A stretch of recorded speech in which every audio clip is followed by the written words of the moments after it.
আসসালামু আলাইকুম। আজ বানাবো গ্রিল চিকেন। এখানে আমি 1 কেজির উপর একটা মুরগি নিয়েছি।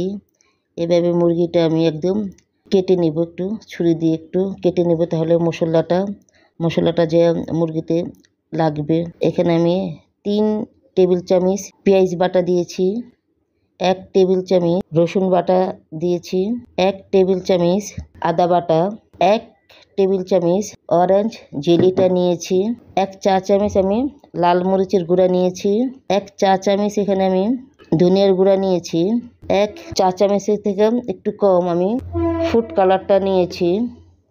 এখানে আমি 3 টেবিল চামচ টক দই এরকম একটা চালনিতে নিয়েছি পানিটা ঝরানোর জন্য। 3 টেবিল চামচ আমি টক দই নিয়েছি। টেবিল চামচ আমি আমের আচারটা নিয়েছি। আপনাদের কাছে যদি জলপির আচারটা থাকে তাও নিতে পারেন। 1 টেবিল চামচ আমি এখন টমেটো সস নিয়েছি। 2 চা চামচ আমি এখানে চিনি নিয়েছি। চা চামচের থেকে একটু কম আমি জিরার গুঁড়া নিয়েছি। ও 1 টেবিল চামচ আমি কাবাব মশলা নিয়েছি। এখানে আমি 1 টেবিল চামচ সয়া সস নিয়েছি, স্বাদ মতো লবণ নিয়েছি। জিরার গুঁড়াটা আমার কাছে ছিল না, অল্প একটু ছিল, সেজন্য আমি দিয়েছি। আপনারা 1 চা চামচই দিবেন, আমার কাছে কম ছিল সেজন্য আমি অল্প একটু দিয়েছি।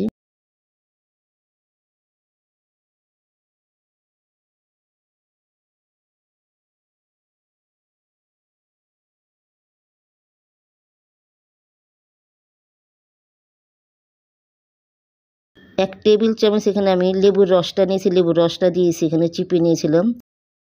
ভালো করে মশলাটা আমি মেখে নিব।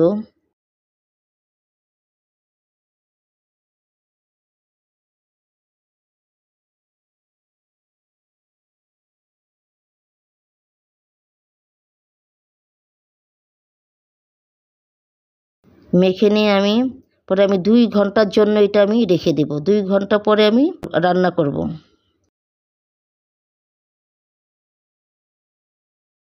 সুতা দিয়ে এভাবে আমি পাগুলি বেঁধে দিব, তাহলে আর পাউটার খুলে যাবে না। এবার সরষের তেলটা দিবে, সরষের তেল দিয়ে এটা রান্না করুন, খুব ভালো হবে।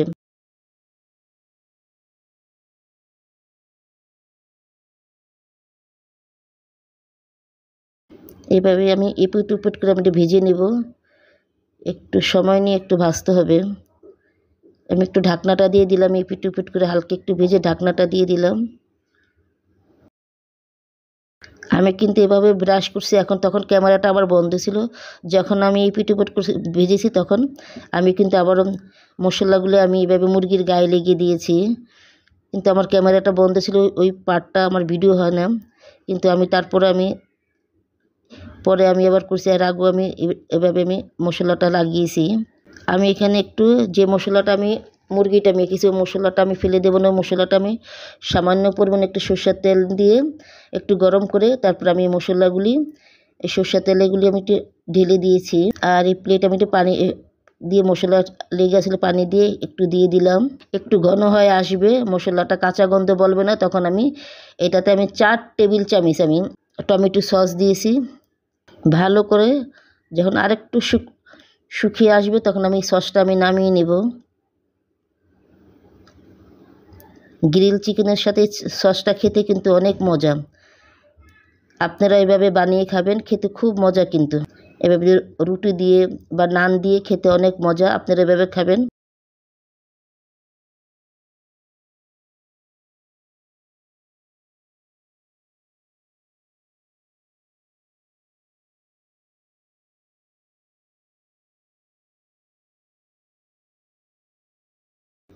ধন্যবাদ।